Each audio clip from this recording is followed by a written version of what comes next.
Okay, large box unboxing video. Let's jump in and do it.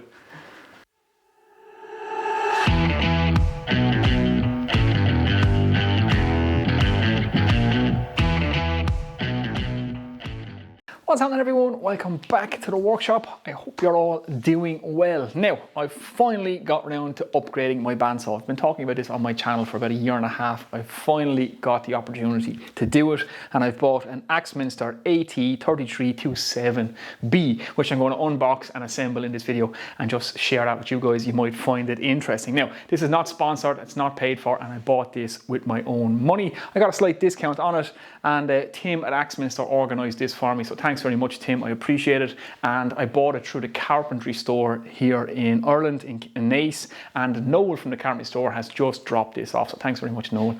He got it in all by himself. And the Carpentry Store is a family-run business in Naas in County Kildare, so if you're in Ireland and you're into your woodworking, definitely check out the Carpentry Store. They have the full Axminster range and the UJK range up there as well. Now, like I said, this is not sponsored. I'm not being paid to say any of this. Just want to give the guys a quick plug because it's always good to give a local business a shout out, and they do the full range. And like I said, I bought this with my own money. Now, we're going to unbox and assemble this thing. I have no idea how this goes together, so I don't know how this video is going to go either. So let's just jump in and do it.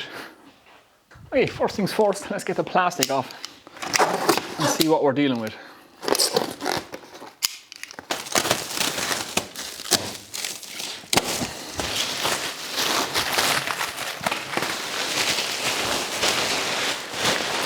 Okay, well that's a start. Okay, so next thing I got to get it out of the crate. Now this thing is very heavy, and I'm doing this on my own, so I'm going to have to take this as carefully as I can, or do this as carefully as I can. If you guys remember the last time I unboxed a machine on this channel, it almost ended in catastrophe. So we'll try not to do that, but when in doubt, hit it with a hammer. Let's do it.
Okay, there we go, out of the crate. That was just a bit of brute force and ignorance, but there you can see it. It's a 230 volt machine, but it does need a 16 amp outlet, which means I'll have to wire one of those in. Good job, I know an electrician.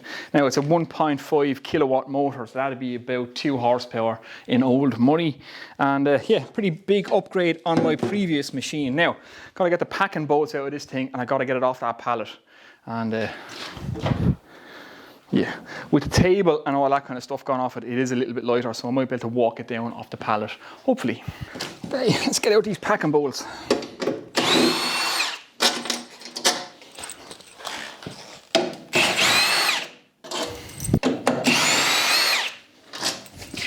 Okay, so having walked around it and assessed the situation here, I'm just going to walk it down off the pallet. Like I said, a lot of the weight is removed with the tables and stuff now. There is still quite a considerable amount of weight on this, but I have a lot of leverage up here because it's such a tall machine. So a lot of the weight is down here as well. So what I'm going to do is I'm going to let it off the back first. So we'll just turn it around if we can. That timber out of the way. Just like that. I'm just going to step it down. Nice and handy. Like I said, I have a lot of control here because I have a lot of leverage on a tall machine. And if ever you feel uncomfortable with anything, do not attempt it and get help. But like I say, this is not too bad at all. So spin it around, leave it down. Oh, that was a lot easier than I thought. That went a lot easier now than my planer thicknesser, where I almost, well, we won't say what I almost did.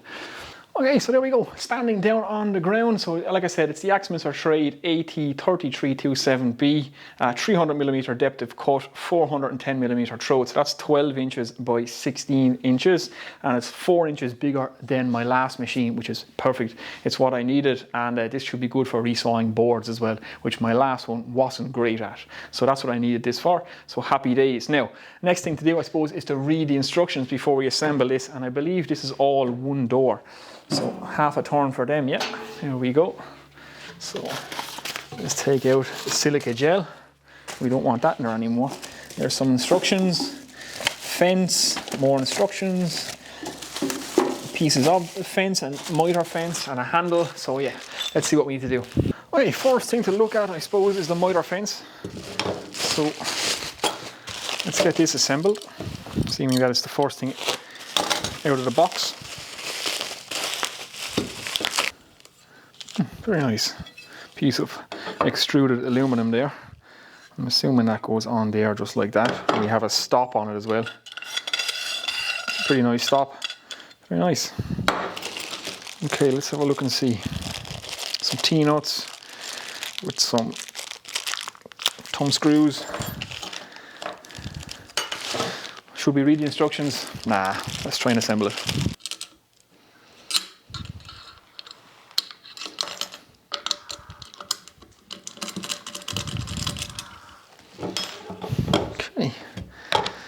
Assuming that guy goes in there, because he can't go anywhere else. Ah, right, so we've got indentations at 90, at 65.7, at 45, at 30, at 22.5, and the same on the other side. So we just drop our detent pin in, just like that. It locks it in place. Very nice, very sturdy, I have to say.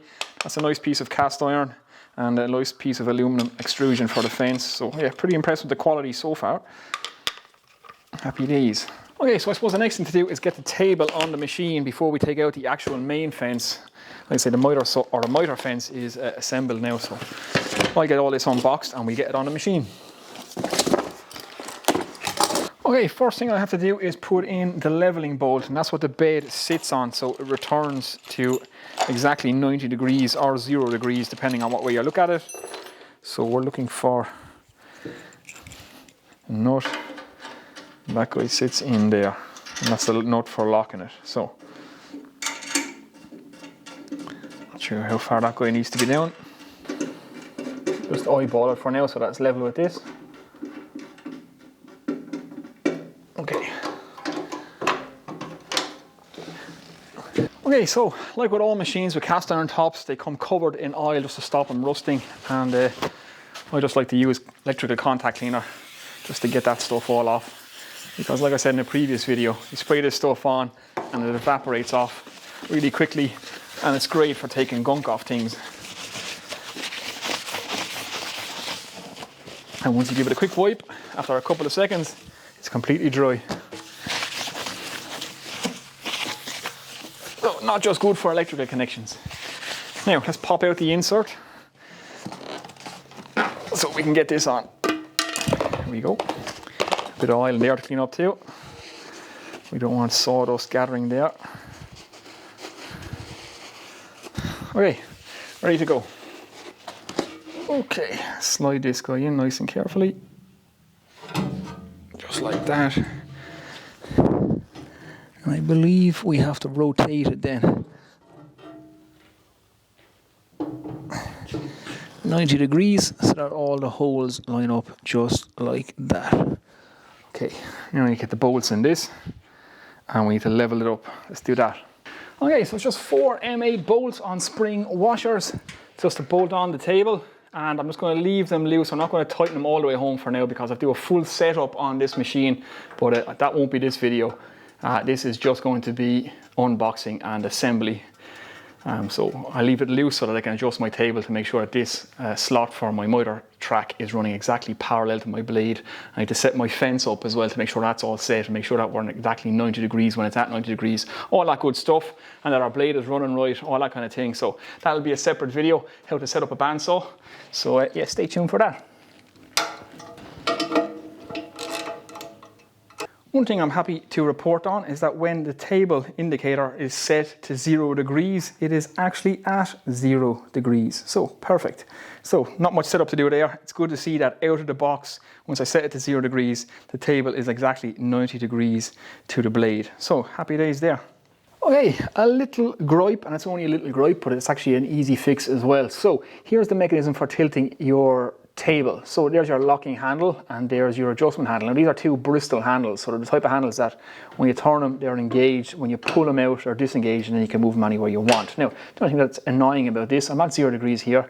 By the time I get to 10 degrees, this handle is hitting this handle, which is slightly annoying. So you got to pull it out and come back. And it's only a minor thing, but yeah, why not have a wheel here and a handle for locking here? That seems to me would make all the sense in the world, because it's a little bit annoying having to use these like that.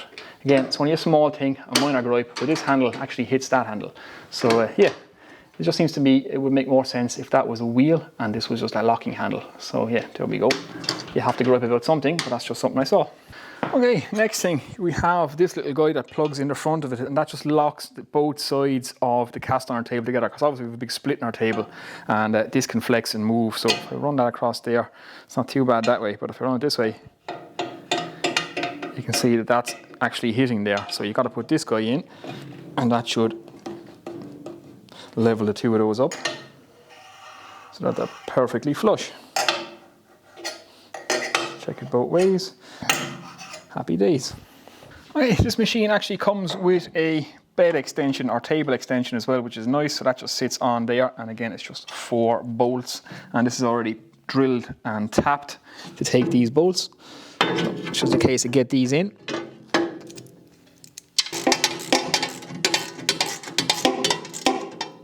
Okay, that's the bed extension on. That's a nice little addition. Now the wheel for raising and lowering the guide, so you adjust your depth of cut, and that's just a grub screw here. We have a key here, so it's got one flat side on it, so we line our grub screw up at the flat side and just tighten him home. Nice and simple. Okay, next thing we got to put together is the main fence. And it is unbelievably hot in here today. The weather is absolutely fantastic, but this tin box of a shed is like an oven. So. And I've also got a very rude pigeon outside who won't get lost when I'm trying to film him. So we shall crack on.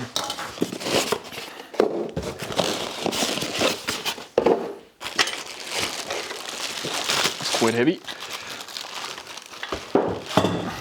Alright, so we've got multiple parts to this fence, and again, this will all require adjustment and setup once it's placed on the machine to make sure that it's all accurate. But again, that's going to be a later video. Like I said, we're just going to assemble for this one. So there's the main part that our fence runs on with our measurements. This is the first rail. Then we have a back guide rail which sits on the far side of the table. Then we have the main fence arm itself with the measurement portion and the big heavy cast iron arm, and this thing is quite meaty and heavy, very robust. And then you have the main fence itself. So let's get it on. Okay, the first part then is the guide rail. I'm gonna get that on first, and that's just 2 screws at the back here.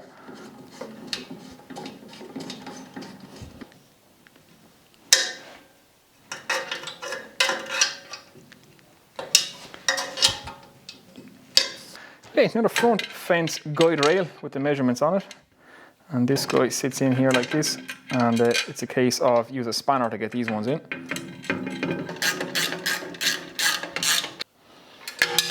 Okay, so that's that guy on in place. Now there is adjustment left and right on this, so we got to make sure when we're setting this machine up is that when we're at 0, we are at 0, and that our measurements are exact for when we're cutting different widths.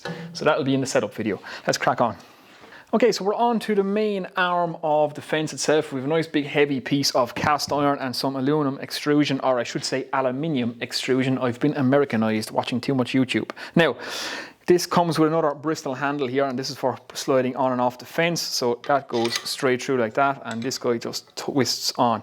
And that's how you tighten on and off your fence and change it from the high position to the low position. So that just goes on there like that. And then it's a case of slot this guy on, and then we can screw in the back handle. Okay, so then it's only a case of drop on the main arm of our fence, just like that. Screw in this back handle. This is for locking the fence in place.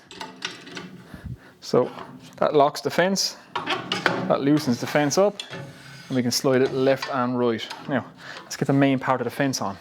It should just slide in there like that.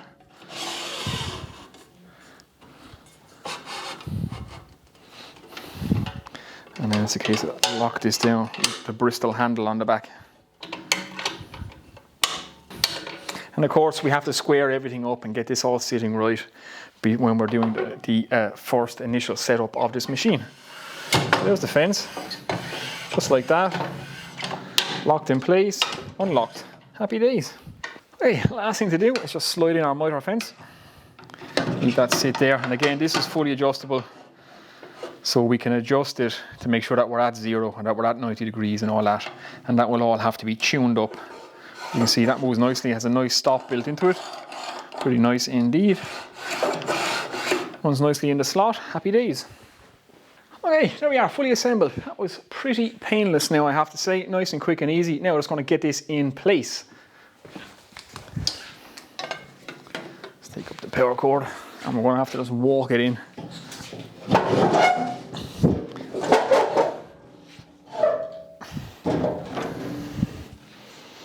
Right about there. Okay guys, so there we go. That is my new bandsaw fully assembled and set in place. Now, I can't do a full setup on it just yet or even run this machine because I need to install a 16 amp outlet. So this will not run on a standard domestic 13 amp outlet. So it requires its own dedicated 16 amp socket. I will install that. Once that's installed and have this thing up and running, I'm going to do a full setup and tune up on this machine to have it cutting exactly where I need it to be. So I'll share that video with you guys, how to set up a bandsaw properly. I also have a UJK bandsaw buddy that I'm anxious to try out, so that'll help me in the setup process as well. So yeah, so there you go guys. Hopefully you got something from that and you enjoyed it. I know unboxing videos can be a little bit on the boring side, but I said I'd share it with you just so you can see how one of these machines go together. Maybe you're in the market for one of these Axminster trade machines and you might have found that useful. Now, first impressions on the machine are pretty good, I have to say. Everything seems to be solid. They've thought of some good stuff on it. The fence seems really nice, or the miter fence is nice. The actual fence itself seems pretty good. Happy days. When it's at 0 degrees, the table is at 0 degrees, so I don't have too much adjustment there. But yeah, all in all, pretty good. Now, I do want to get a wheel kit for this. I think they make a wheel kit for this machine because I like to wheel my bandsaw out a small bit. Just if I'm doing longer cuts, it will hit my lathe, which is right there, so I need to be able to move my bandsaw in and out. So I'm going to get a wheel kit for this so I can do that, because this is where it has to go in the shop. As big as this shop is, you're always caught for space when working with large material. So there you go guys, that's it. I'm going to get out of here now, so the next time you see this machine, I'll either be using it in the next upcoming project, or you will see the full setup video of this. So there you go, I'll see you next one guys, take it easy. Actually, very quickly before I go, there's a quick size comparison between the old machine and the new machine to give you guys some idea. So this one is going to its new owner now tomorrow, and this is my new machine, so you can see the size of it. So that's it, quite a bit more capacity in this one. Now, I'm going to get out of here. Well, I have a mess to clean up over here, and when that's done, then I get to get out of here, which will be sometime tonight, maybe, if I'm lucky.